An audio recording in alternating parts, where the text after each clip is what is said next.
I'm headed down there with this, but we're gonna pause here. The garden is looking so beautiful. We have had chilly nights this week. Not freezing or terribly close to it, but I've been planting out little by little, not rushing, because it's not really that big of a rush. These are all rutabagas. I started these in a little tray. These little ones, actually, when I was in Iowa last summer, I got to meet Charles Dowding, and he gifted me a few of these trays. These are his. He always starts his root vegetables in these, and then he moves them out into his garden. So I'm trying that this year, and I'm really liking it, because I think I started this whole tray of rutabagas, I don't know, a week and a half ago maybe, and they are at this point, and I will harden them off by coming out in like mid-afternoon and setting the tray outside. And then the next morning, whenever I come out in the morning, I'll put it back in the greenhouse, and I do that for like 2 or 3 days to adjust to them, and then I move them out. I did some beets like this also, and it's really nice. I think things germinate a little better in the controlled conditions of the greenhouse, and when they're very tender and very new, it kind of gives them a little more protection. But when they have their first real leaves, I put them out here, and they transplant great. These irises bloomed this weekend while I was out of town. I came home and I kind of missed the peak, but this one's still looking really pretty. This is one of my favorite irises I have. Also, the roses are all starting to bud and open.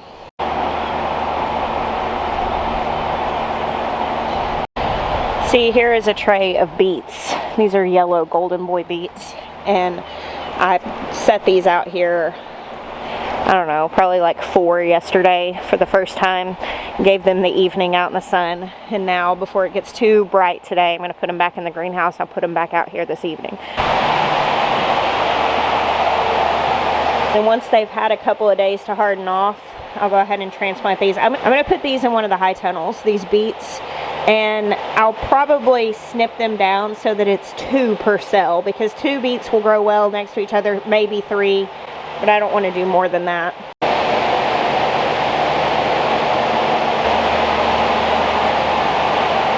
I'm going to let my tomatoes probably have 1 more week in the greenhouse, and then I'll harden them off, and we'll plant those out around the 3rd-ish week of April.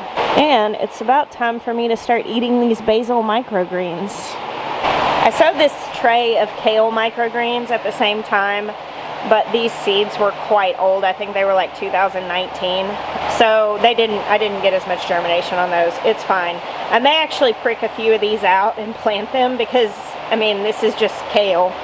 I may take a few of the plants and let them grow, but this is lovely. It smells incredible. I just wish I could let you guys smell that. Oh, this is another little beautiful thing. This is clematis, or clematis, however you say it. People seem to be split on the correct pronunciation of that one. Which one do you say? Because I hear both. But it's really beautiful. And down here as well. All of these irises are different, and they're going to start blooming soon. One's already open. And then I've got a couple other clematises here. I sprinkled a bunch of zinnia seeds in this area, I don't know what, a week and a half ago too, and they're all coming up. That's exciting. So I'm going to film this video this morning and put it up for you guys today. Today starts, if you're local to me or relatively local, today starts the really big plant sale at the South Carolina State Farmers Market. I'm gonna look it up to make sure I tell you guys the right information. Okay, yeah. Starts today, the 10th of April, and it runs through the 13th, 8 a.m. to 6 p.m., and then Sunday it's 10 a.m. to 5 p.m. It's at the South Carolina State Farmers Market. If you look that up, in the West Columbia, South Carolina. It's such a good sale. Now, there are a lot of vendors there that are just selling like commercially grown plants, but there are also vendors there selling things that they started from seed. There's always one vendor that has really unusual like tomato and pepper varieties. They start a lot of stuff from Baker Creek. They have a lot of unusual heirlooms. But then there are also like tree vendors, and every year I just go gaga over the Japanese maples, and I've yet to buy one and plant it because I just don't know where I would put it. But I don't know, maybe this will be the year. I'm gonna make a video when I go shopping there, because I always budget and plan on going shopping. It's kind of like the highlight, one of my highlights of the spring season. But I wanted to make sure that you guys knew about it. I wanted to give a PSA, because it's definitely worth going to if you are in the area, even just to go look, because there are so many things. It's huge. It's a huge plant sale. But I always love shooting a video of it too, to share it with y'all. Will's here. Maybe we'll get him in a video today. He's actually milking the goats this morning. So Will's still here 1 to 2 days a week, and he milks the goats on the mornings that he's here and just takes the milk, so that, you know, it gives me some time off from having to milk, and also, you know, gives them fresh milk for their family. I did plant a few tomato plants. These aren't the ones I started from seed. These are the ones I purchased. I finally planted these yesterday, and they're looking good today. I wasn't sure if they were going to shock, but they really look fine. I have an old video that kind of shows how I plant tomato plants. I'll put a link to it if you were like looking for that kind of advice. I've made lots of tomato content over the years, but I'm still planting them the same way. An old gardener, I mean, he was probably in his 80s, tell me once that he always planted an egg underneath his tomato plants. Of course, that's been probably the most controversial garden advice I've ever given, because some people have experienced like critters coming and digging them up and all these different things. I still do it. I have always done it. I've literally always put eggs underneath my tomato plants. Kevin over at Epic Gardening did a whole test last year showing different additives and different like old gardening advice and different things. Like some people say put a fish carcass underneath your tomatoes. I've also done that before. It works, but I a lot of times plant 200 tomato plants and I just don't have 200 fish carcasses. But I believe that his result was that the tomato plants that did best of all the things was the one with the egg and the one with nothing. So that kind of tells you something.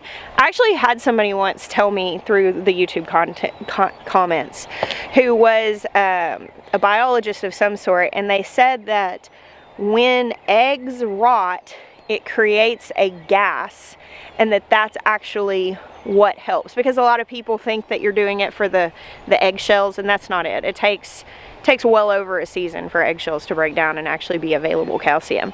I've always thought maybe it was the nitrogen of the actual egg itself, but they said it was actually the gases produced by rotting.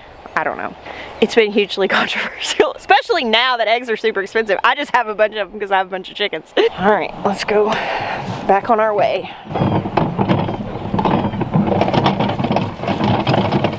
So I've not tilled this area and prepared it for potatoes yet, because we have just been getting pummeled with rain, and you really need your area to kind of dry out to be able to plant potatoes. But because I have not done it, I'm now seeing all the volunteers come up. Definitely Dutch fork pie pumpkins that are coming up in here. Of course, we fed the chickens stuff when they were in here.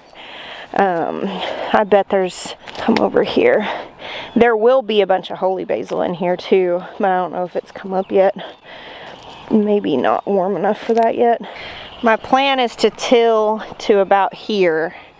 It's going to look massive on the wide angle lens, but I'm standing, you know, I measure things in dads. I literally just imagine my dad, who's 6 feet tall, laying down here, and I'm about 3.5 dads from that high tunnel, roughly 20, maybe 20 feet, something like that. The high tunnel is 60 feet long, and so I'm thinking we'll till out to here, and then I'm going to do multiple rows of potatoes, and then I'm still going to do some Dutch pork pie pumpkins in the ground, and probably put some sunflowers in, and maybe some more okra in the ground here. Just things that I like to put in the ground that are rambling or that aren't as needy nutritionally. Like okra doesn't mind being in lesser soil. Now this soil at this point is pretty good. This is my 4th season working on this area.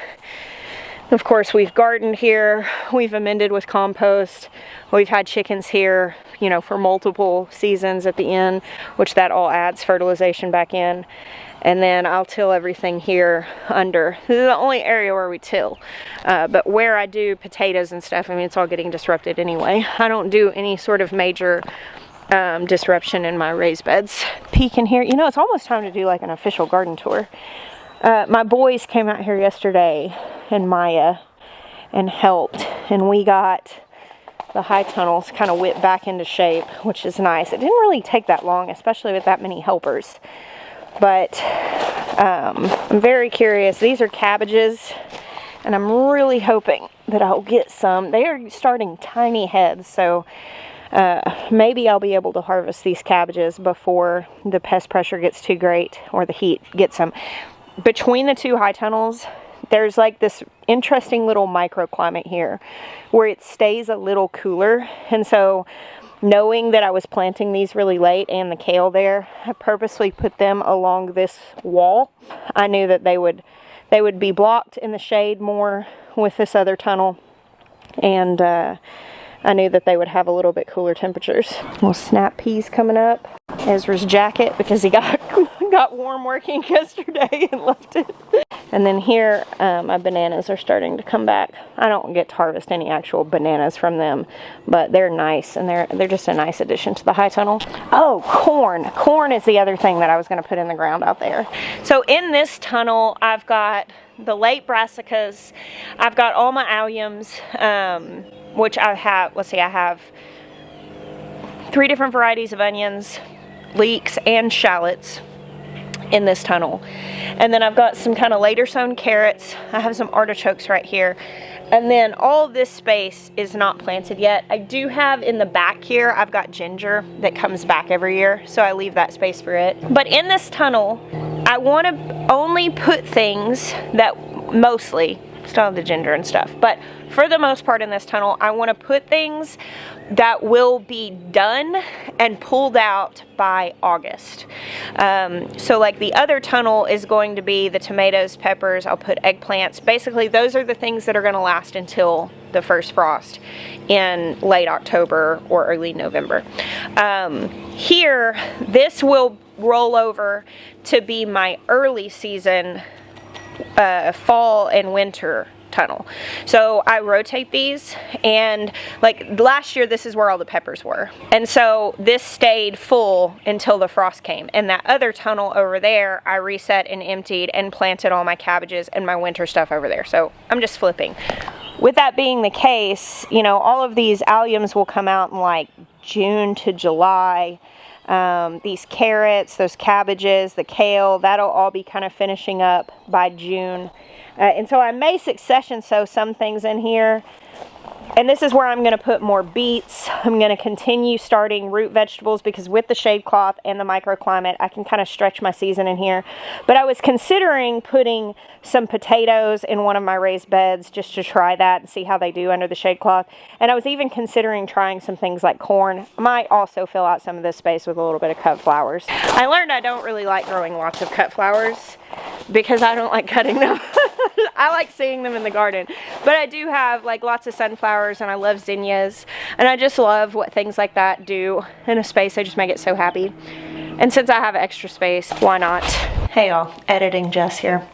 I've actually decided to split this video in 2 because I am currently taking a break. I got half of the high tunnel cleaned out that I was working on and came in to get something to eat and rest for a second. Decided to edit this video. I need to finish that, and I really want it all in one video, but I really want to put the announcement about the plant sale up. So I'm going to split this at the end of this it kind of turned into an unofficial garden tour. There's just something in me that cannot help when I'm in my garden with my camera to be like, hey friends, look at my garden. cool. It makes me so happy that YouTube has given me all of these friends that want to look at my garden, because if you grow a garden, you know very much that there's a very special joy in getting to show that to somebody who cares about it. So thank you for caring about my garden. And if you're in South Carolina, maybe I'll see you at the plant sale this weekend. I'll definitely make a video of that for those of you who are too far to join us, because it is a spectacle if nothing else. Just so many plants. It's very exciting. And we are getting it done, getting the garden ready. I'm very excited. I don't know, when should I start my first official garden tour where we go from one end to the other and look at everything that's growing? I think it's close. I think maybe after the plant sale and I get that stuff planted and all these spaces reset, it's gonna be time. Thank you guys for hanging out with me today and all the days you do. I bless you. Until next time.